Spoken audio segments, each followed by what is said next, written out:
गीता धर्ममंडळातील मान्यवर पदाधिकारी आणि सभागृहामध्ये उपस्थित असणारे श्रोते बंधू भगिनींनो, तुम्हा सर्वांना माझा मनोभावे नमस्कार. आज मी तुमच्याशी भगवंताच्या नामाचा महिमा की जे कलियुगामध्ये ईश्वराच्या प्राप्तीचं साधन आहे, अशी ही नामसाधना हा विषय मांडणार. हा विषय मांडताना कोणकोणत्या इतर साधना परमेश्वराला प्राप्त करून घेण्यासाठी आहेत. तुम्ही आम्ही प्रापंचिक लोक आहोत, आपल्याला कोणती साधना सोयीची आहे, गुणकारी आहे. त्यानंतर ही जी नामसाधना आहे, ही नामसाधना सोपी कशी आहे तुम्हा आम्हा लोकांना. तुम्हा आम्हा लोकांना नामसाधक का व्हायचं आहे, प्रापंचिकांना हे का गरजेचं आहे. त्यानंतर हे जे आपण नाम घेतो, ह्या नामाचे लाभ कोणते होतात. हे जे नाम आपण घेतो, ही नामसाधना कशी करावी, त्याचं काही तंत्र मंत्र, काही नामसाधना करताना काही पथ्ये सांभाळावी लागतात का, ती पथ्य. आणि मग माझ्या भाषणाचा मी समारोप करेन. 1 तास सव्वा तासपर्यंत मी बोलणार आहे, तेव्हा शांत चित्तानं आपण माझं बोलणं ऐकावं आणि मला सहकार्य करावं ही तुमच्या चरणी मनोभावे प्रार्थना करतो. आणि मी आजच्या विषयाला सुरुवात करतो. श्रोते हो, वृंदावनामध्ये एक संत होऊन गेले. आज आपण पाहतो, कालगणनेच्या दृष्टीने आपण 4 युग मानलेली आहेत. या प्रत्येक युगामध्ये भगवंताच्या प्राप्तीची साधनं वेगवेगळी होती आणि ती प्रत्येक युगानंतर बदललेली आहे. ती साधनं कोणती होती. सत्ययुग, यामध्ये ध्यानधारणा हे साधन होतं. दुसरं जे युग आहे ते त्रेता, यज्ञयाग हे परमेश्वराच्या प्राप्तीचं साधन होतं. तिसरं जे त्रेतायुग, अर्चना, सेवा, उपासना हे साधन होतं. आणि सध्या जे कलियुग चालू आहे, त्या कलियुगामध्ये हरिनाम घेणं ही साधना आहे. अर्थात ही जी नामसाधना आहे, याच्याबद्दल तुकोबांनी सुद्धा एक अभंग लिहिला आहे.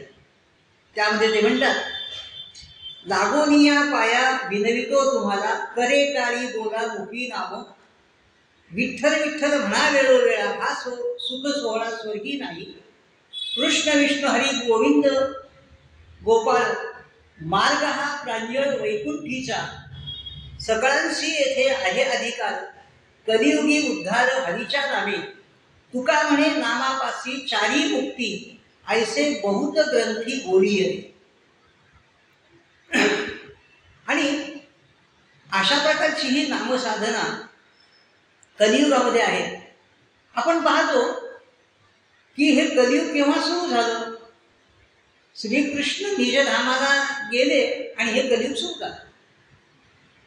ह्या कलियुगाला 4,32,000 वर्षांचं हे कलियुग आहे आणि त्यातले फक्त 5200 ते 5300 वर्ष झाली आहेत. अजून खूप मजल गाठायची. आणि आपण पाहतो कलियुगी सध्या काय उत्पात मांडला, अजून काय काय होईल हे सगळं ऐकून आपल्या अंगावर काटाच येतो. आत्ताच असं, अजून तर दिल्ली बहुत दूर आहे. असे अनेक उत्पात घडत आहेत. अन्याय होत आहेत, अत्याचार होत आहेत, बलात्कार होत आहेत, लबाड्या चालू आहेत, फसवा फसवी चालू आहे. माणसामध्ये प्रेम, आपुलकी, सहकार्य, भाईचारा काहीही राहिलं नाही. हा कधी सगळ्या क्षेत्रात संचार, या कधीने अगदी उच्चात मांडला. त्याचं वर्णन गदिमांनी एका गीतामध्ये फार छान केलं. ते गीत असं आहे, उद्धवा अजब तुझे सरकार, उद्धवा अजब तुझे सरकार, लहरी राजा प्रजा अंधळी, अधांतरी दरबार, उद्धवा अजब तुझे सरकार, लबाड जोडीती इमले माड्या, गुणवंतांना मात्र झोपड्या, पतिव्रतेच्या गळ्यात धोंडा, वेश्येला मळी हात, उद्धवा अजब तुझे सर. अर्चना भोर या नावाच्या कवयित्री आहेत. या कवयित्रीने सुद्धा 4 ओळी लिहिल्या. 4 ओळीची छोटीशी कविता म्हणजे त्याला 4 ओळी म्हणतात. त्यांनी सुद्धा या कलियुगाच्या उत्पाताचं वर्णन करताना म्हटलंय, कौरव इथे माजले आहेत, पांडवांच्या हाती सत्ता नाही, द्रौपदीचे होते रोज वस्त्रहरण, श्रीकृष्णाचा मात्र पत्ता नाही. असं हे कलियुग आहे. कलियुगामध्ये खूप दोष आहेत हे आपण थोडक्यात पाहिलं. पण एक सांगू का, या कलियुगामध्ये एक चांगला गुण आहे आणि तो गुण म्हणजे या कलियुगामध्ये हरीच्या नामानं भगवंताची प्राप्ती होते. अर्थात तर मागाशी मी सांगत होतो की वृंदावनामध्ये एक संत होऊन गेले. त्यांचं नाव होतं संत सनातन गोस्वामी. एक शंकराचा भक्त होता. आर्थिक परिस्थिती त्याची बेतासबाज होती आणि त्यांनी ठरवलं की आपण एवढी शंकराची भक्ती करतो, आपली कौटुंबिक आर्थिक स्थिती अशी बेतासबाज आहे, आपण थोडंसं भगवंताचं भक्ती अजून वाढवूया, त्याला प्रसन्न करून घेऊया आणि त्याच्याकडून परीस मागू, ज्याला हिंदीमध्ये पारसमणी म्हणतात. लोखंडाला स्पर्श केला की त्याचं सोनं होतं. आणि म्हणून त्यांनी शंकराची तपश्चर्या केली. भोलेनाथ आहेत, थोडीशी जरी भक्ती केली तर ते प्रसन्न होतात, म्हणून त्यांना आशुतोष म्हणतात. आणि या भोलेनाथाने सांगितलं, मी तुझ्या या भक्तीवर खुश आहे, तुला काय हवंय माझ्याकडून? काय नाही म्हणे देवा, मला फक्त एक परीस द्या. असं का? मग तू असं कर, वृंदावनामध्ये ते संत आहेत ना सनातन गोस्वामी, यांच्याकडे जा. त्यांच्याकडे खूप पारसमणी आहेत. आणि मग हे शंकराचे भक्त वृंदावनामध्ये आले. तर त्यांच्या घरी गेले, संत महाराजांच्या पाया पडले आणि सांगितलं सगळं काही घडलं ते. कशा करता आला तुम्ही? काय नाही, मला भगवान शंकरांचं तुमच्याकडे पाठवले, मला एक परीस हवा. अरे माझ्याकडे खूप पारसमणी आहेत. आताच मी काय केलं, कचरा काढताना एका कोपऱ्यात ते जमा केले, आता मला कचरा कुंडीमध्ये नेऊन टाकायचे. त्याला आश्चर्याचा धक्काच बसला आणि त्याच्या मनात विचार आला की ज्या अर्थी या ठिकाणी ते असं म्हणतात की हा पारसमणी म्हणजे कचरा आहे, मग याचा अर्थ असा की यांच्याजवळ नक्की या परिसापेक्षा देखील काहीतरी किमती गोष्ट असली पाहिजे. महाराज, तुमच्या वशाची कोणती गोष्ट आहे की जी पैसापेक्षाही पण किमती आहे? त्यांनी सांगितलं, हो आहे ना, सांगू तुला. मग त्यांनी सांगितलं, सांगा ना. भगवंताचं नाम हे माझ्याजवळ आहे आणि ते पैसापेक्षा खूप श्रेष्ठ आहे. आणि अशा रीतीनं मग हे सगळं ऐकल्यानंतर यानं तो परीस मागायचा विचार त्याच्या डोक्यातून निघून गेला आणि सांगितलं, जातो आता. दर्शन घेतलं आणि भगवत नामाची साधना सुरू केली आणि त्याला आपल्या स्वतःचा उद्धार घेतला. अशा प्रकारचा हा नामाचा महिमा आहे. त्यानंतर इतर काही साधनं भगवंताच्या प्राप्तीची आहेत ना. उदाहरणार्थ ध्यानधारणा एक साधन आहे. आता ध्यानधारणा तुम्हाला संसारी लोकांना करायची म्हणजे फार अवघड आहे. कारण ध्यानधारणा करण्यासाठी मनाची एकाग्रता हवी असते. आणि आपलं मन तर आपल्याला माहिती, आपलं मन आपल्या ताब्यातही नाही. आपलं मन चंचल आहे. पूजा करताना सुद्धा या ठिकाणी तिथे राहत नाही. ते देवाच्या ठिकाणी नाही राहत, सारखं धावधडी करत असतं. आणि त्यामुळं मनाची एकाग्रता आपल्याला करता येत नाही संसारी माणसाला. म्हणून ही पण साधना जरा तुमच्या आमच्या दृष्टीने म्हणतो मी अवघड आहे. त्यानंतर दुसरी जी साधना आहे ती योग साधना. अहो, योग साधनेला शरीर दष्टपुष्ट पाहिजे ना, आपलं तिथेही बोंब आहे. त्यानंतर मग ज्ञान साधना करायची म्हटलं की मन संतुष्ट पाहिजे. जर समाधानी मन माणसाचं असलं तर त्याला आत्मज्ञान होतो, एरवी नाही. म्हणून ज्ञानसाधनाही उपयोगाची नाही. बरं, येत नाही या, हे तर काही विचारूच नका. आज याज्ञिकी खूप कमी झाले आहेत, त्यांनाही व्यवस्थित करता येईल असं नाही. आणि यज्ञयाग वगैरे करायचे म्हणलं की काळ वेळ मुहूर्त वगैरे अनेक गोष्टींची अनुकूलता असावी लागते आणि त्यामुळे तुम्हा लोकांना ह्या सगळ्या साधना फार अवघड आहे. मग अशी सोपी कोणती साधना आहे तर ती म्हणजे भगवंताचं नाव घेणं. ही अगदी हमखास गुणकारी अगदी रामबाण अशा प्रकारची साधना भगवंताच्या प्राप्तीची भगवंताची कृपा आपल्यावर होण्यासाठी आहे. इतर या मार्गाला लागायचंच नाही. तेव्हा संगमनेरमध्ये अनंत फंदी नावाचे एक शाहीर होते. त्यांचा फटका तुमच्याही तो कानात असेल. त्याने असं म्हटलंय, काय म्हटलंय, बिकट वाट वही वाट नसावी धोपट मार्गात सोडू नको, संसारामध्ये काहीच आपुला उगाच भटकत फिरू नको. हो हो हो हो, या वाटेवर तू जाऊच नको, फसगत होईल, काही प्राप्ती होणार नाही तुला.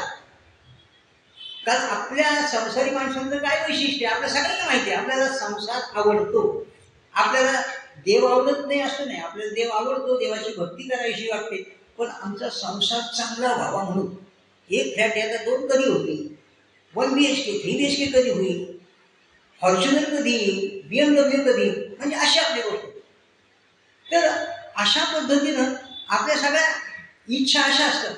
आणि आपल्याला आणखीन एक वाटतं की आम्ही परमेश्वराची भक्ती करू, पण परमेश्वराला आम्हाला एक सवलत द्यावी आणि ती म्हणजे आम्हाला आमचा संसार करता यावा सुरळीतपणे. एवढी सवलत दिली ना आम्ही काही पण असं म्हणतो, काही करत नाही तू भाग सोडून द्या.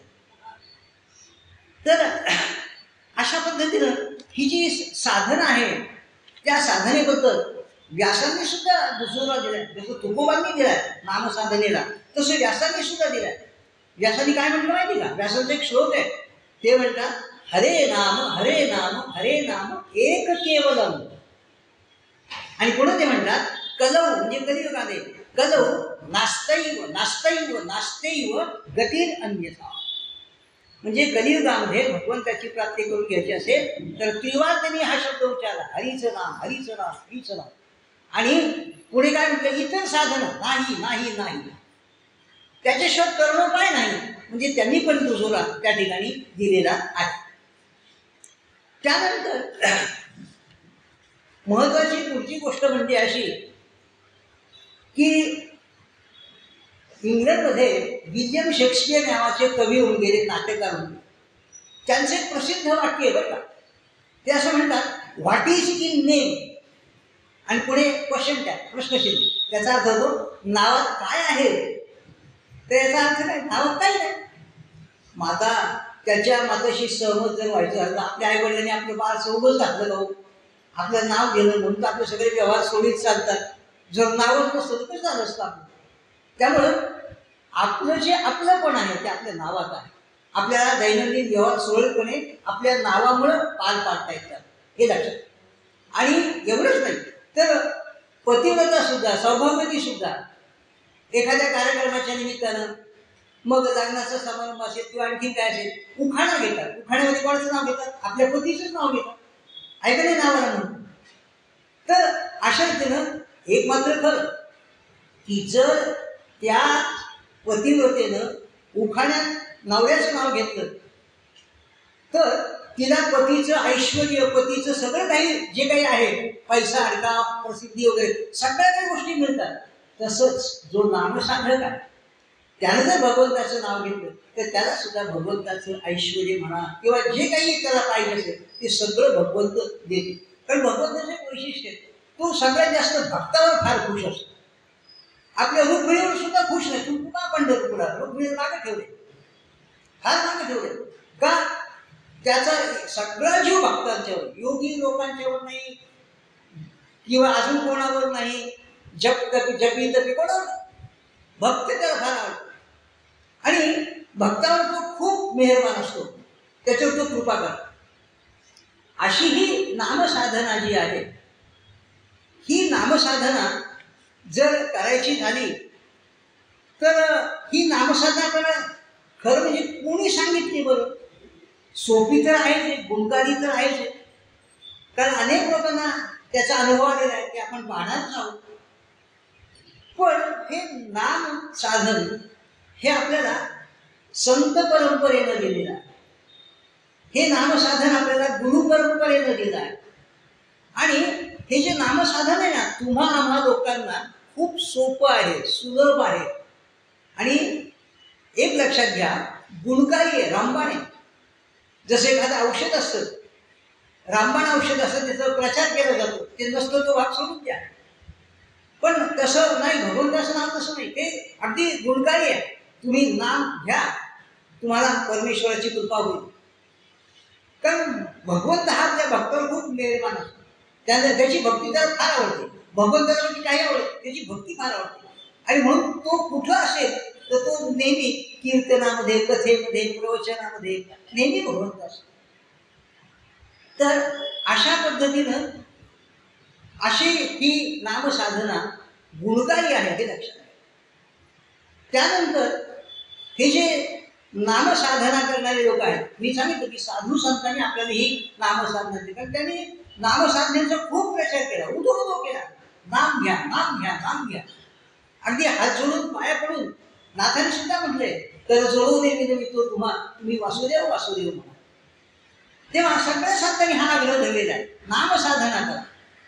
तर अशी नामसाधना कोणी कोणी केली? आमच्या सगळ्या संतांनी नामसाधना केलेली, हे लक्षात.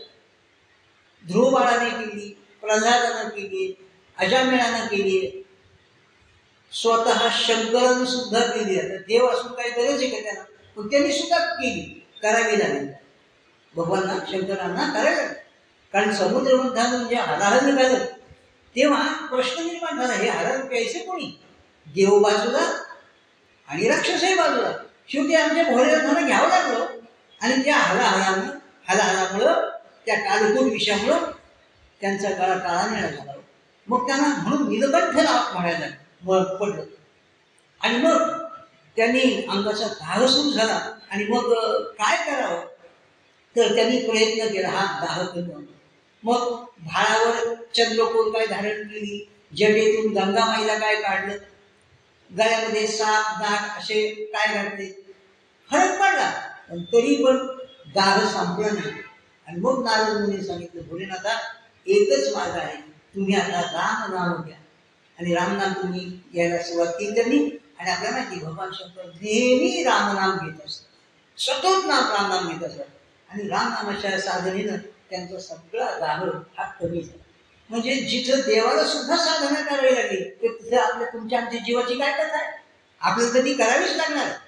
आता ही आपल्याला का करायची गरज आहे नामसाधना? कारण इतर साधनं कशी आहेत, ती अवघड आहेत आपल्याला. डोळे मिटून जर बसायचं म्हणतो, आम्ही तुम्ही पूजा करीत असाल, अनुभव घ्या. डोळे मिटून जरी बसायचं म्हणलं की आता आपण देवाची सगळी पूजा केली, छानपैकी फुलं वाढले, निरंजन लावले, सुगंधी उदबत्ती लावली, सगळं काही छान केलेलं. आणि आता डोळे मिटले की सगळं आपल्या समोर उभं राहावं, म्हणून डोळ्यासमोर दुसरं जोड राहतो ते राहतच नाही. म्हणजे आपल्या चित्ताची एकाग्रताच नाही आपल्याकडे, हे लक्षात घ्या. आणि म्हणून या खंडात कधी पडायचंच नाही.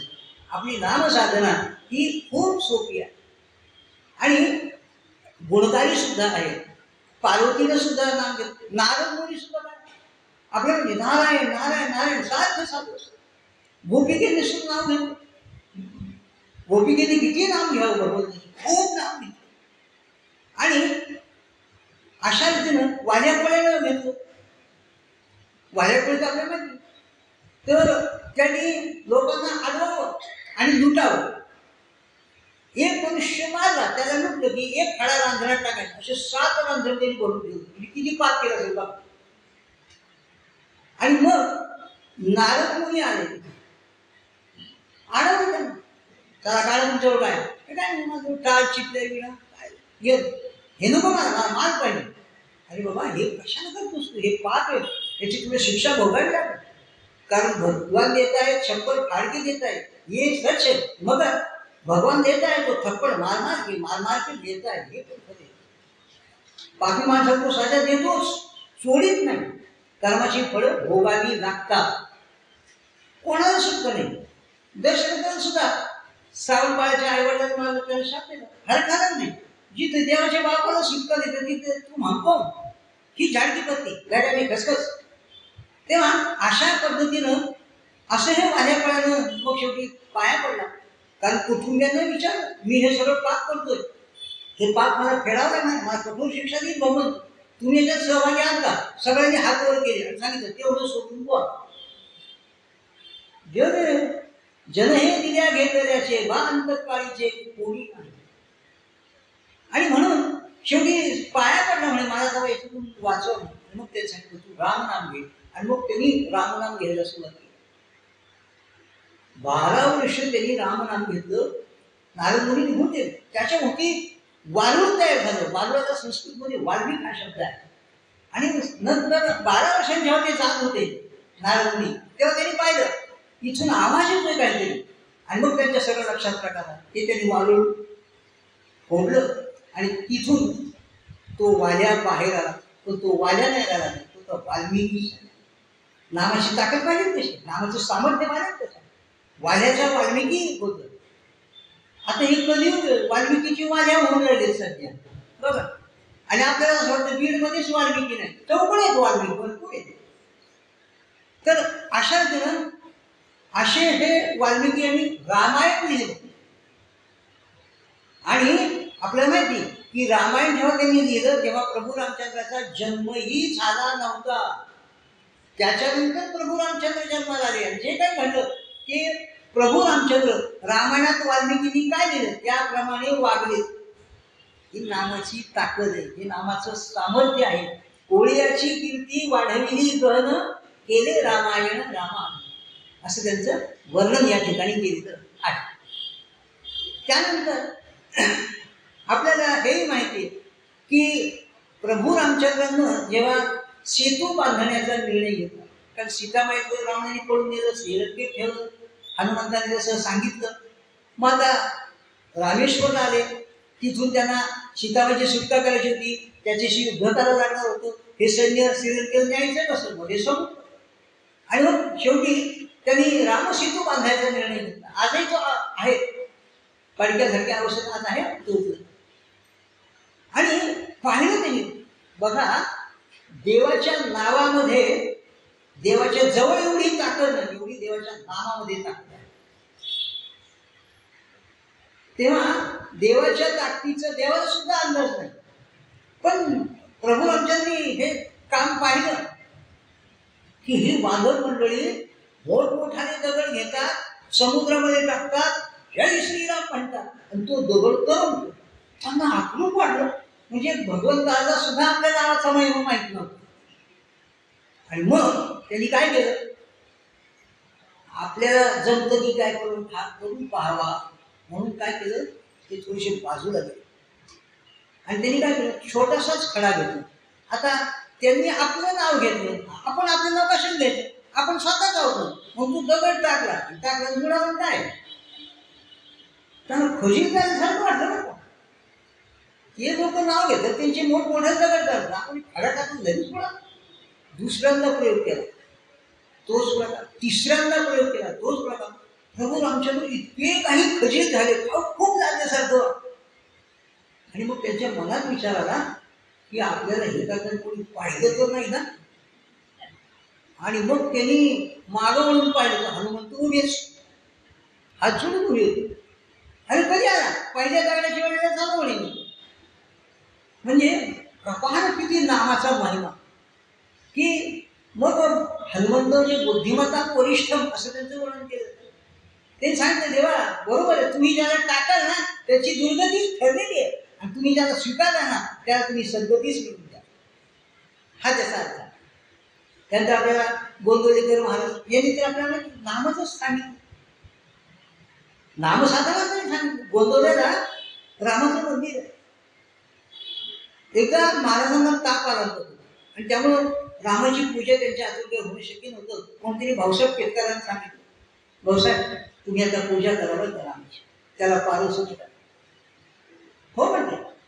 आणि भाऊसाहेब केतकर जेव्हा गेले पूजा करण्यासाठी तेव्हा रामाच्या डोळ्यातून अश्रू येत होते.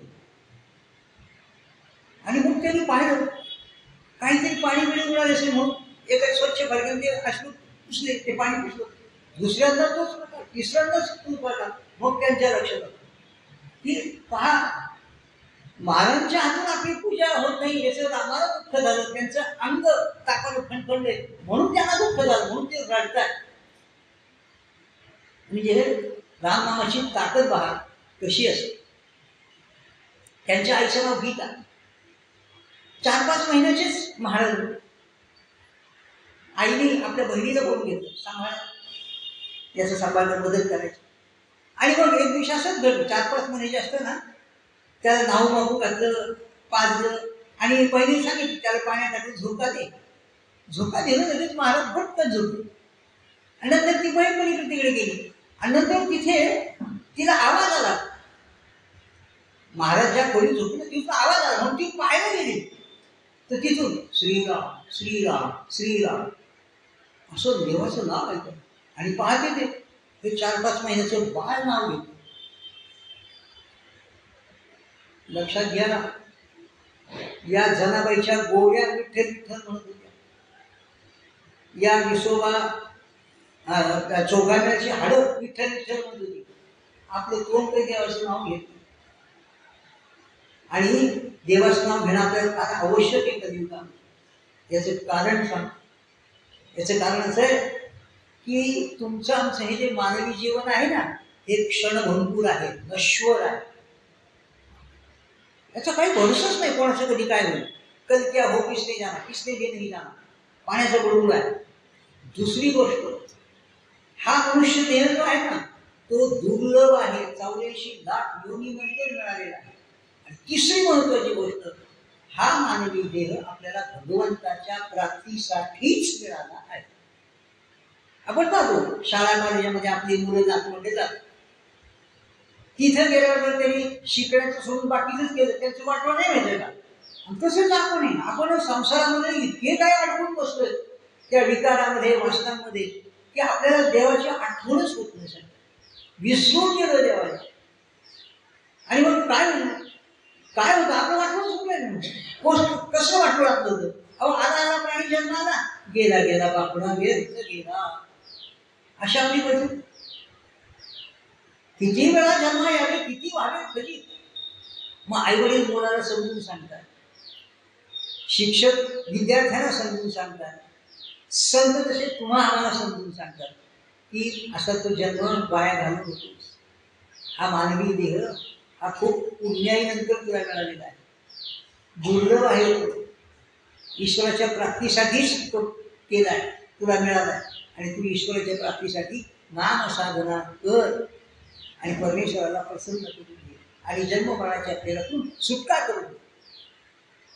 अशा संत आपल्याला शिकवतात, अगदी आईच्या मायेने शिकवतात. ते आई तरी कधीतरी रागवल, पण संत रागवतही नाही, इतक्या प्रेमाने शिकवतात. तेव्हा अशा पद्धतीनं तुम्हाला आम्हाला म्हणून नामसाधना करण्याची फार गरज आहे. ते नामसाधन सोपं आहे, म्हणून आपण ते केलं पाहिजे. तर अशा प्रकारची ही नामसाधना, त्याचे काय लाभ होतात का, काही फायदे होतात का, तेही पण आपल्याला त्या ठिकाणी पाहायचं आहे. तर नामसाधनेनं जर पाहिलं तर खूप फायदे होतात. गोंदवलेकर महाराजांनी आम्हाला ही नामसाधना सांगितली, आपण मागाशीच पाहिलं. तर त्यांच्याबद्दल म्हटलं जातं, जयाचा जनी जन्म नामात झाला, जयाने सदा वास नामात केला, जयाच्या मुखी सदैव नाम कीर्ती, नमस्कार त्या ब्रह्म चैतन्य मूर्ती. तेव्हा अशी ही नामसाधना जर आपण केली तर काय काय फायदे होतात. खूप फायदे होतात. पहिलं म्हणजे आपल्याला पुण्य लाभतं, की ज्या पुण्याच्या जोरावर आता आपण ते पुण्य लाभल्यानंतर त्याचं काय करायचं. जसं आपल्याकडे पैसे येतात, पैशाचं काय करायचं ते स्वातंत्र्य आपल्याला आहे. देवकार्यात खर्च करायचे, संसार कार्यात खर्च करायचे, का व्यसनात खर्च करायचे, ते आपल्याला स्वातंत्र्य, आपण नाही करू शकतो. तर तसं आहे, जर तुम्ही नामसाधना केली तर भगवंताची गॅरंटी, जशी देशाला मोदींनी गॅरंटी दिली ना, तशी ही भगवंताची गॅरंटी. मोदीच्या गॅरंटीपेक्षा ही गॅरंटी फार महत्वाची. आणि संतांनी त्याला पाठिंबा दिला, लक्षात घ्या. ती गॅरंटी अगदी भक्कम केली. ज्याला हलवून खुंटा वळकट करणं म्हणतो ना, तसं ते केलंय. म्हणजे पुण्यप्राप्ती होते. आणि ह्या पुण्याच्या जोरावर काय काय होतं, परमेश्वरही मिळतो, जन्ममानाच्या फेऱ्यातून आपली सुटका होते, आपला प्रपंचही सुखाचा होतो, संकट वगैरे काही येत नाही, मोक्षाची प्राप्ती होते, पाप आपलं नष्ट होतं. नामसंकीर्तन साधन पैसोपे जळतील पापे जन्मांतरीची माऊलींनी असं म्हटलेलं आहे. अर्थात आपल्याला आनंद मिळतो. तुम्ही भगवंताचं नाव घ्या, आनंद मिळतो, आपल्याला सुखाचा अनुभव येतो, समाधान आपल्याला मिळतं, आपल्या मनातल्या वासना विकार हे सगळं नष्ट होतं आणि आपलं मन शुद्ध स्वच्छ आणि पवित्र होतं. आणि देवाच्या प्राप्तीसाठी असं मनच आवश्यक असतं. अशा मनानं ते नाव घेतलं पाहिजे. जेव्हा आपण भगवंताचं नाव घेऊ ना, तेव्हा आपल्याला खूप आनंद होतो, हे लक्षात घ्या. नाम घेता मुखी गोविंद मनी राहे भरोनी आनंद, असं रमेश आणावकर यांचं गीत आहे, भावगीत आहे. किंवा प्रभु प्यारे से जिसका संबंध है, प्रभु प्यारे से जिसका संबंध है उसको हर पल आनंद ही आनंद. ह्या फक्त ते संसारात आपण घेतलं आणि किती टक्के टोपे खाल्ले आपल्याला माहिती. तो पंचनामा आपण आपल्याला जवळच करावा, कोणाला सांगू नये. आपलं थॉट माणूस होतं, काय केलं आपण, कोण होता समजून काय झालं. तेव्हा अशा रीतीनं पूर्वीच्यांना वैकुंठ प्राप्त होतो. म्हणजे आपल्याकडच्या 3 पिढ्या, आपल्या बायकोकडच्या 3 पिढ्या ज्यांना स्वर्गप्राप्ती होते. आपण जर नामधारक, खरा नामधारक पाहिजे, खरा नामधारक पाहिजे. आपली कशी छाती असते, आपल्याला जेव्हा गरज पडते तेव्हा आपण नाम घेतो. संकट आलं की देवाला आठवतोच आपण. अंगी भरला का म्हणे देवा तू माझा बाप, अंगीचा गेला का म्हणे देवा मी तुझ्या बापाचा बाप. ही अशी आपली वृत्ती आहे. तेव्हा अशा पद्धतीने देवाची भेट होते. आणखी एक सांगू, नामधारक जो असतो ना त्याला सुरक्षा कवच मिळतं. जसं आता मंत्र्यांना वगैरे असतं ना, सगळे सिक्युरिटी असते जे होती, तर तसं आहे. जो नामधारक असतो ना त्याला असं हे सुरक्षा कवच मिळतं. म्हणजे नामधारक निर्भय असतो. म्हणजे ज्या वाऱ्याने कितीतरी लोकांना मारलं, जेव्हा वाल्मी तुमचे नारद मुनी गेले तेव्हा काय केलं त्यांनी, काही. ही नामधारकाची ताकद आहे बरं. याला भगवंताचं सुरक्षा कवच म्हणतात. स्वामींनी सुद्धा असंच सांगितले, देऊ नकोस मी तुझ्या पाठीशी आहे. तेव्हा अशा पद्धतीनं या ठिकाणी देवाची भेट होते, देवाचं सुरक्षा कवच आपल्याला लागतं आणि जन्म मृत्यूच्या फेऱ्यातून आपली सुटका होते, त्याला मोक्ष मिळतं म्हणतात. ही सगळी नामाची पुण्य आहे, नामाचे फायदे आहेत, ते लक्षात घ्या. अर्थात नामाचा आणखीन एक फायदा तुम्हाला सांगतो. तर आपलं जे मन आहे, आपलं जे अंतःकरण आहे, अध्यात्माच्या भाषेत त्याला चित्त म्हणतात. ह्या चित्तामध्ये 3 दोष आहेत.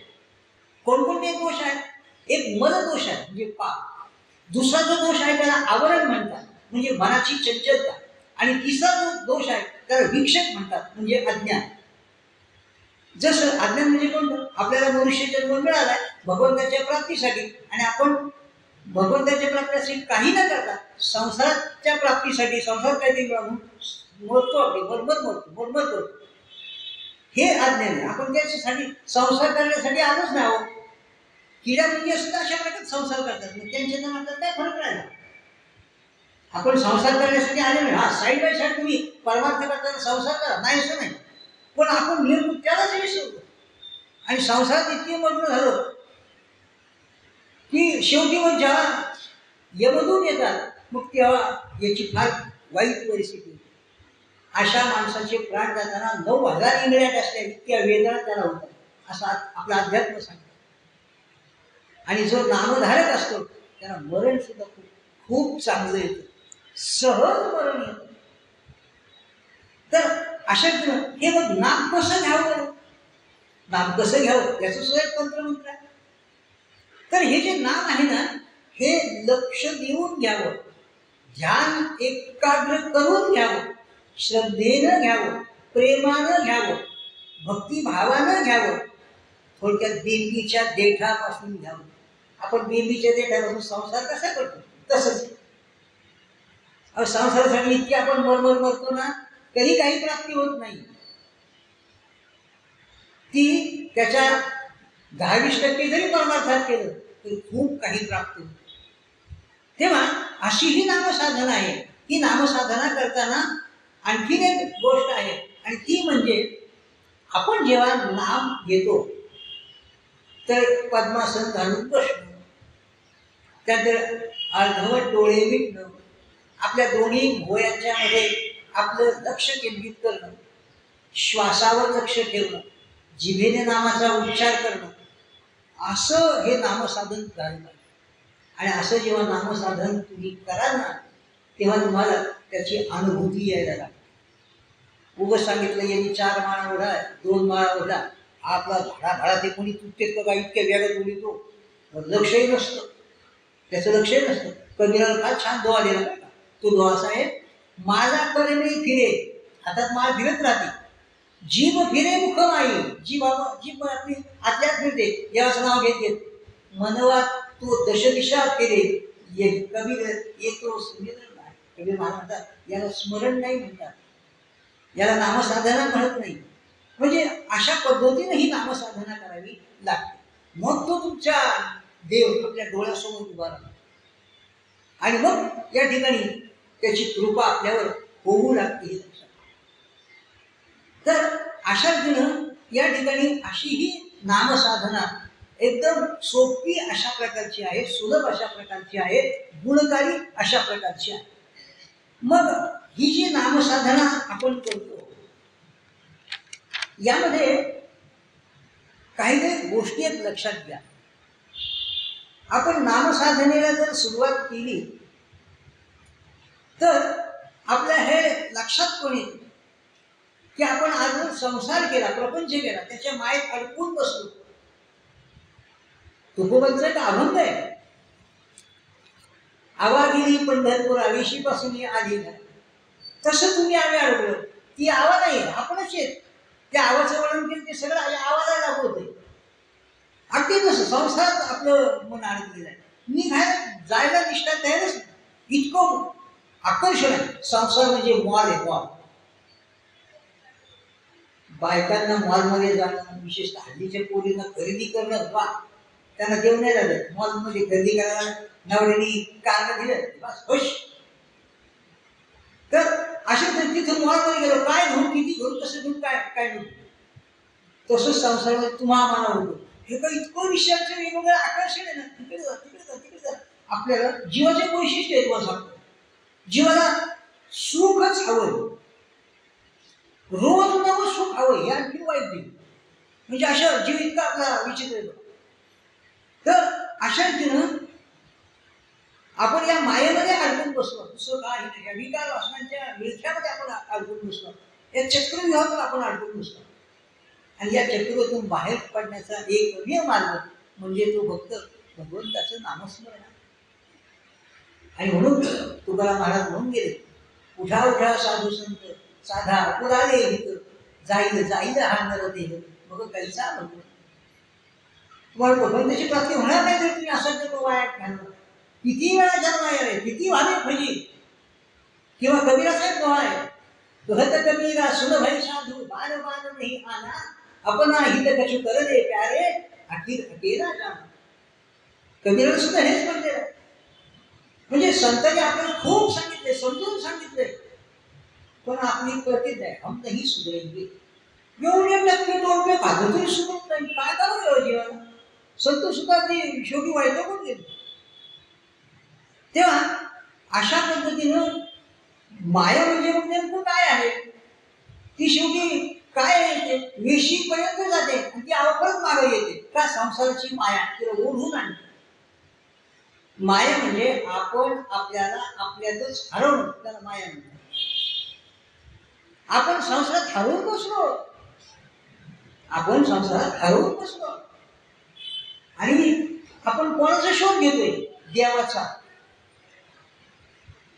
ती विरोधाभास आहे. आपण स्वतःला हरवून बसलो आणि आपण देवाचा शोध घ्यायला लागलो. म्हणजे किती विचित्र गोष्ट आहे.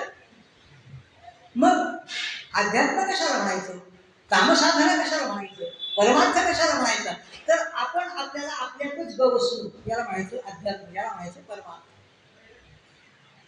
काही कुठेही लाभ देव नाही.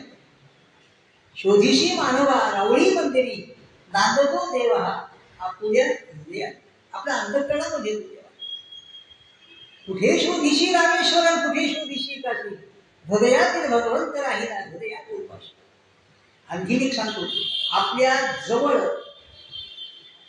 आपल्याला असं वाटतं आपले कुटुंबीय आपल्या जवळ आहेत, आपले मित्र आपल्या जवळ आहेत, अजिबात नाही.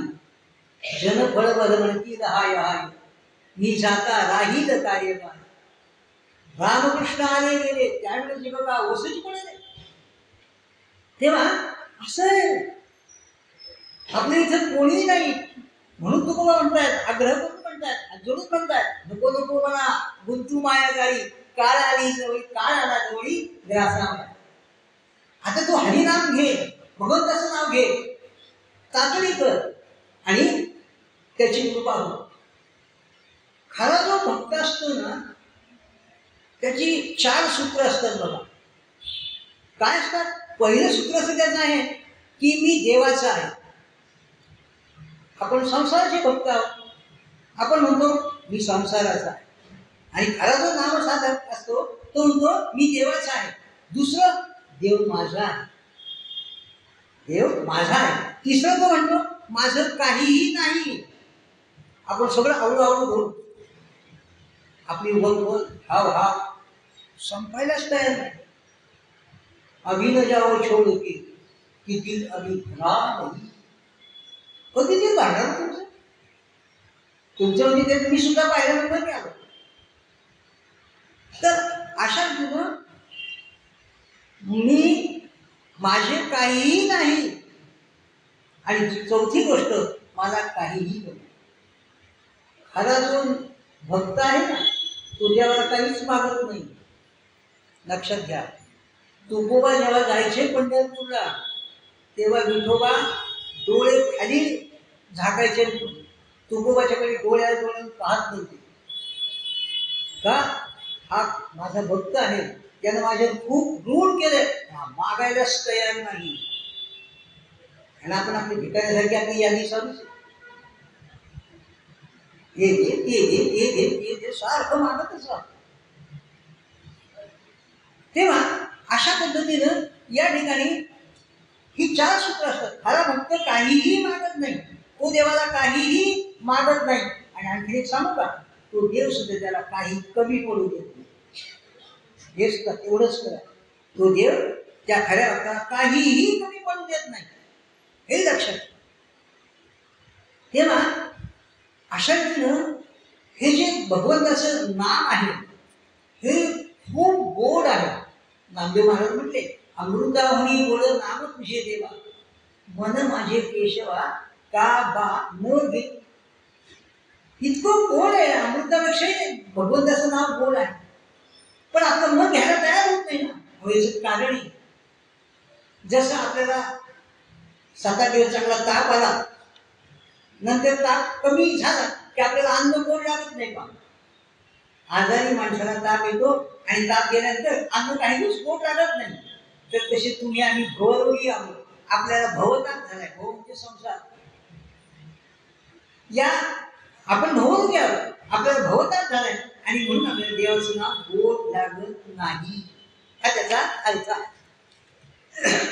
तर अशा पद्धतीनं ही जी नामसाधना आहे, ही नामसाधना लक्षात घ्या, भगवंत तर खूप आवडते. एकदा काय घडलं, नारद मुनींनी विचारलं, आपल्याला माहिती सारखं नारायण नारायण नारायण नारायण म्हणायचं. एकदा नारद मुनी विचारलं, भगवंता अहो मी 3 लोकात फिरतो, तुमचा सध्या पत्ता कुठे आहे, ऍड्रेस द्या ना, काय स्टेटस आहे सांगा मला. मी किंवा तुमच्या नावावर आता सर्व करतो, तुमचा पत्ता सांगा. तेव्हा भगवंतानी त्याला खूप छान उत्तर दिलं. तुला माझं स्टेटस सांगतो, हा माझा पत्ता सांगतो. आणि मग ते सांगितलं, ना अहम वसामी वैकुंठे योगी नाम हृदये जाऊ मद्भक्त यत्र गायन्ति तत्र तिष्ठामि नारद. थोडक्यात त्याचा अर्थ काय? असं भगवंत सांगतात नारदाला, माझे भक्त जाती जेथे नारदांनी उभा तेथे. किंवा माऊली कृष्ण ओवी दिली, हा छान ओवी आहे. ती ओवी अशी आहे की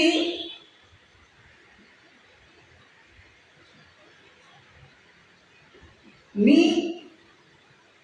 बा. तर अशा प्रकारची भावापाशी देव उभा सर्व किंवा शुद्ध ज्याचा भाव झाला देव नाही तुम्ही त्याला. आणि मग ती ओळी सांगतो, परितयापाशी पांडवा मी हरभरा दिवसावा जेथे नाम घोष बळवा साधे माझा. म्हणजे असं हे नाम आहे. अर्थात नाम घेताना काही पथ्य पाळायची का? अहो आपण जेव्हा आजारी पडतो ना तेव्हा आपण डॉक्टरकडे जातो. डॉक्टर आपल्याला तपासतो आणि मग औषधं लिहून देतो एकाची आणि सांगतो ही औषधं आणा, ही औषधं वेळच्या वेळी घ्या, विसरू नका, त्याचे डोस म्हणजे मात्रा जे काही सांगितलं ते व्यवस्थित घ्या. एवढंच ना? नाही नाही नाही, अजून एक पथ्य म्हणे. अहो आपल्याला जर आजारी आपण पडलो डॉक्टरकडे गेलो तो सुद्धा आपल्याला पथ्य सांगतो, तो सुद्धा आपल्याला पथ्य सांगतो. मग अध्यात्मामध्ये कसं कसं असेल? अध्यात्मामध्ये इलाज आहेत ना, पथ्य पाळायला लागतात. विठ्ठल मात्र ध्यानी त्याने पथ्य सांभाळा. आणि मग जर आपण पथ्य सांभाळली नाही तर काहीही उपयोग नाही. या नामसाधनेमध्ये ही पथ्य सांभाळावी लागतात. लक्षात घ्या, ही पथ्य सांभाळणं फार गरजेचं आहे. जर डॉक्टरने दिलेली औषध आपण घेतली पण पथ्य नाही सांभाळली, डॉक्टरने सांगितलं तुमची शुगर खूप वाढली, या गोळ्या घ्या आणि गोड अजिबात खाऊ नका, हा गोळ्या घेतो गोळही खातो, कसं घेतो? मग तसंच नामधारकांना सुद्धा पथ्य सांभाळावी लागतात, पथ्य पाळावी लागतात, त्याशिवाय गुण येत नाही. एकदा काय झालं, एक भक्त साधक रामदास स्वामींकडे गेले आणि त्यांनी सांगितलं की मला रामाचं दर्शन हवं. मग त्यांनी सांगितलं तू श्रीराम जय राम जय जय रामचा मंत्र सुरू कर, 13 कोटी हा जप द्या, तुला रामाचं दर्शन होईल. आणि मग तो आपला गेला, त्यांनी खूप जप केलं, खूप जप केलं, पण काय झालं त्याला काही गुण येईना, रामाचं दर्शन काय होईना. आणि त्यामुळे तो कहावला, त्रासला आणि समर्थांच्याकडे आला. म्हणलं माझं जप जवळजवळ पूर्ण झालं, काही कुठंच काही सृष्टीपथात नाही राम दर्शन होईल. मग हे तुमचे नाम परत घेऊन टाका. तेव्हा स्वामी समर्थ आपल्या स्वामींनी थोडासा विचार करा, याच्या घोड्याने कुठून पेढ निघाले. अहो लक्षात घ्या ना, आपण आपलं बँकेचं पासबुक आहे ना, त्याच्यात कधी कधी बँकेत खात्यात पैसे जमा करतो, पण कितीतरी वेळा काढतो ना आपण, ते अपडेट करून घेतलं पाहिजे ना. तर तुम्ही आज 1 लाख रुपये टाकले, उद्या 2 लाख रुपये, 3 लाख रुपये झाले, आणि मग 3-2.5 लाखाचे चेक दिला तर ते म्हणते तेवढी शिल्लकच नाही का? आपण वेळोवेळी काढले ना. तसं या नामाचा वापर तुम्ही आम्ही संसारात करतो आणि संसारात नामाचा वापर केल्यामुळे ते नाम कमी होतं, हे त्याला कळेल ना.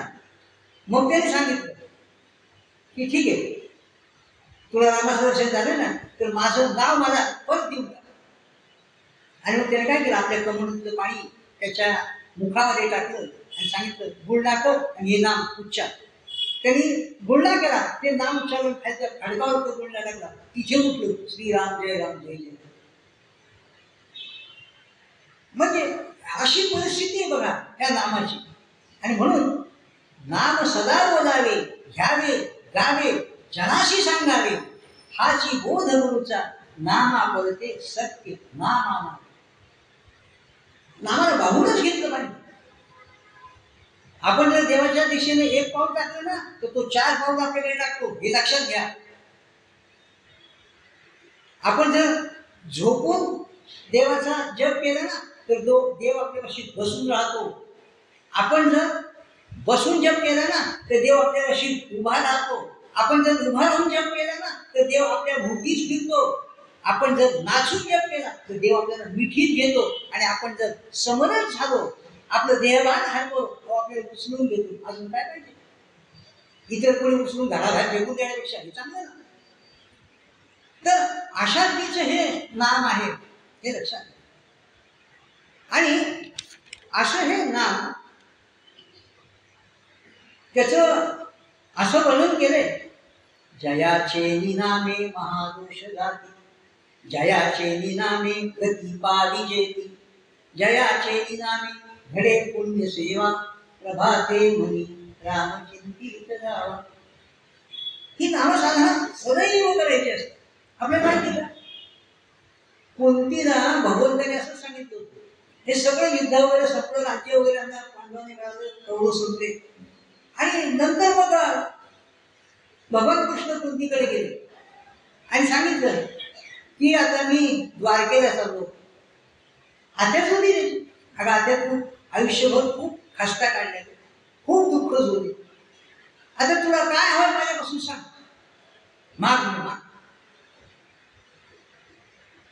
कुंतीनं विचार केला देवापाशी काय मागावं. आपण मागत राहतो, एक 1 BHK झाला का 2 BHK 3 BHK, चांगले लोकेशन, चांगले लोकेशन, आपलं कधी मन भरत नाही. तेव्हा भगवान कृष्णाने विचारलं, अगं तुमच्या आत्या तुला काय पाहिजे. तिने सांगितलं, लक्षात घ्या देवाजवळ प्रपंचातल्या कोणत्याही गोष्टी मागायच्याच नाही. आवडीने भावे हरिनाम घेशी तुझी चिंता त्याशी सर्व आहे. नको भेद करू कोणत्या गोष्टीचा, पती लक्ष्मीचा जाणत असे. तो जाणतोय, तो काय करायचं ते करीन, त्याच्यावर विश्वास ठेवा. आपण एखाद्या रेल्वेमध्ये प्रवासाला निघालो, एसटी मध्ये प्रवासाला निघालो, विमानात प्रवासाला निघालो, तर त्या ड्रायव्हरवर वैमानिकावर विश्वास ठेवतो का नाही. की आपल्याला विचार होतो या नक्की घाटातून खाली टाकणार आपण मला असं विचारतो नाही. आपण त्याच्यावर सुद्धा विश्वास ठेवतो.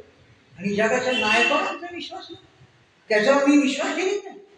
चाले हे शरीर कोणाची सत्य, कोणा बोलवी तो हरिविन, एखादी ऐकवी एक नारायण त्याचे भजन चुकू नये. आम्ही तर विश्वास. कोणतीच काय सांगितलं शेवटी, देवा तू म्हणतोय ना माग, म्हणून मी मागते ना. आपण तो देवाकडे वाटच बघा, आपल्याकडे दिष्ट असते, त्या दिष्ट, आणि ती दिष्ट आपण नेहमी अपडेट करीत राहतो. हे देते द्रौपदीनं कोणती सांगितलं, देवा तू सांगितलं म्हणून मागते. आणि काय सांगितलं, कोणती सांगितलं, देवा मला दुःख दे. कृष्णाने कपाळात हात मारले, काही तुला कमी दुःख होतं आयुष्यामध्ये, किती खस्ता खात्या, किती दुःख तुला, किती सहन केलं तू, आणि पण दुःख मागते. त्याचं कारण आहे, सुख जेव्हा असतं ना तेव्हा आम्हाला देवाची आठवण येते, आणि दुःख आलं की आम्हाला देव आठवणीशिवाय राहत नाही. तुझं स्मरण व्हावं भगवंता, म्हणून या ठिकाणी आम्हाला तू दुःख, म्हणजे तुझं स्मरण तरी होईल. इतकं देवाच्या साठी असं करावं लागतं. देवाच्या सख्यत्वासाठी पडाव्या जीवनाच्या तुटी, सर्व अल्पाने शेवटी प्राण तूही दिसावा. इतकं आपण संसारासाठी तेच करतो ना, बरोबर करतो ना. आपलं हे संसार नावाचं नाटक आहे. संसार नावाचं एक नाटक आहे, 3 अंकी नाटक आहे. खरं नाटक रंगभवनाचं चांगलं असतं, कलाकार चांगले असतात, अभिनय चांगला असतो, त्याचं स्क्रिप्ट चांगलं असतं, ते थिएटर चांगलं असतं, खुर्च्या बसायची सोय खूप छान असते, मध्यंतरामध्ये चांगलं चांगलं खायला मिळतं. तसं प्रपंच नावाचं एक नाटक आहे. तुम्ही आम्ही प्रपंच नावाच्या नाटकामध्ये आहोत. पण याचं हे नाटक कसं माहिती का, या नाटकाची सुरुवात चुकून होते.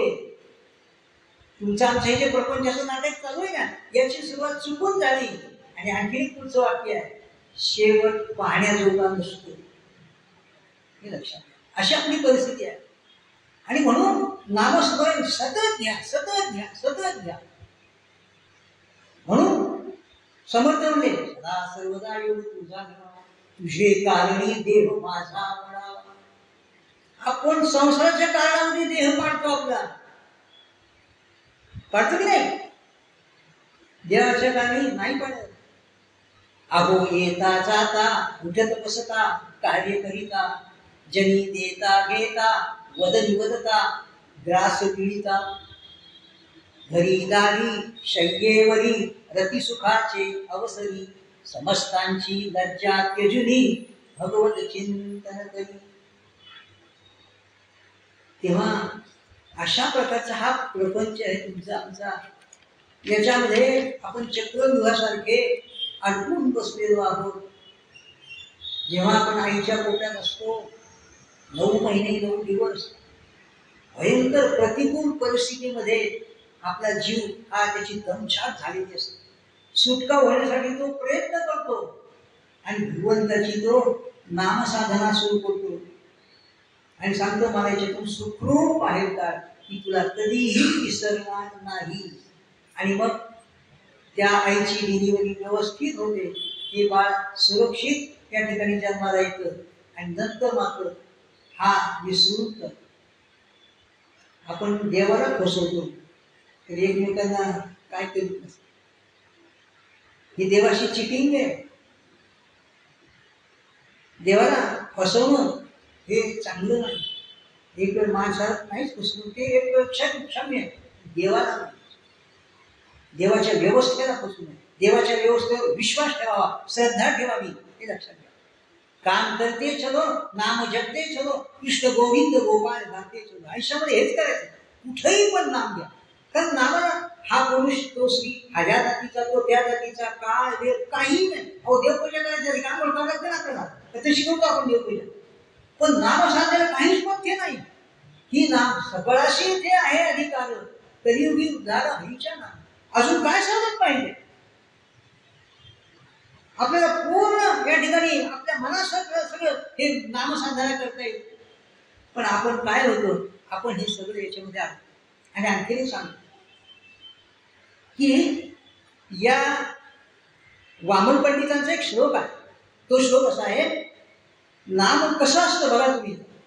नामाचा एक गुण आहे, देवाची प्राप्ती होतेच हा नामाचा गुण. आता पहा, न कळता पद अग्नीवरी पडे, म्हणजे विस्तारावर आपला पाय पडला, चुकून पडला किंवा आपण म्हणजे जाणीवपूर्वक दिला, काय होतो, न करी दाह असे न कधी घडे. चुकून जरी पडला तरी चटका देतो, आणि आपण जाणून बुजून पाडला तरी चटका देतो. त्याचा स्वभाव आहे चटका देणे, दाह देणे, आता स्वभाव आहे. तसंच भगवंताच्या नामाचा सुद्धा स्वभाव आहे, ताकद आहे, सामर्थ्य आहे, वैशिष्ट्य आहे. अजित नाम, अजित म्हणजे परमेश्वर, ज्याला अजून कोणी चिंतलं नाही. अजित नाम वदो भदत्यान विषय. विषय म्हणजे कोणत्याही प्रकारे, कोणत्याही प्रकारे घ्या. म्हणजे मग मी सांगितलं, तुम्ही आजारी अंथरूण पडून घ्या ना नाव. तेव्हा कशाही परिस्थितीत तुम्ही नाव घ्या. अगदी पहाटे तुम्हाला लवकर जाग आली, आता झोप येत नाही, घ्या ना देवाचं नाव, चांगली झोप येईल. काही पथ्यच नाही ना नामाची, काही पथ्य नाही. स्त्री पुरुष भेद नाही, धर्माचा भेद नाही, गावाचा भेद नाही, काही नाही. सगळ्यांना हे नाम मुक्त आहे, हे लक्षात घ्या. पण आपण हे नाम जे काही घेत नाही याचं कारणच आहे. आणि सगळं आयुष्य आपलं वाया जातो. आणि म्हणून एकाला म्हणते, घटिका गेली पळे गेली तास वाजे ठणाणा. घटिका गेली पळे गेली तास वाजे ठणाणा. आयुष्याचा नाश होतो रामकार्ये म्हणा. आयुष्याचा नाश होतो रामकार्ये म्हणा. आणि आपल्याला असं वाटतं की मी जर गेलो ना तर सगळं आडून बसत, काहीच नाही, तू जाऊन पाहिजे. उलट काही काही लोक कधी जातात त्याची वाट पाहतात. तू जाऊन पाहिजे, तुला कळून काय नशीब नशीब की अजून पोरं चांगले, ते जिवंत असताना त्याचा वय कुठलाच देत नाही, आणि मेल्यानंतर ठेवीतही नाही. शेजारी सुद्धा फार काही करतात. आता 2 तास झाले चालू आम्हाला ऑफिसला जायचं. म्हणजे आपली किंमत बघा, आपण आपल्याला ओळखून राहावं. आपल्याला संसारामध्ये शून्य किंमत आहे. आपल्याला असं वाटतं आपण सगळे काही आहोत. जर मी मेलो तर काय होईल, सगळं अडून बसेल. जन पळ भर होती हाय, मी जाता करतील बाय बाय. तेव्हा अशा या संसारामध्ये आपण अडकून बसतो. नेत्र पहिलं तिरी लागले, संध्या छाया आपल्याला भिववू लागले आहेत, आणि तरी पण आपण या संसाराच्या अडगळीमध्ये बसलो, बाहेर पडायला तयार नाही. असं का घडतं हे? असं घडायला नको. आम्ही नाम घेतलं पाहिजे.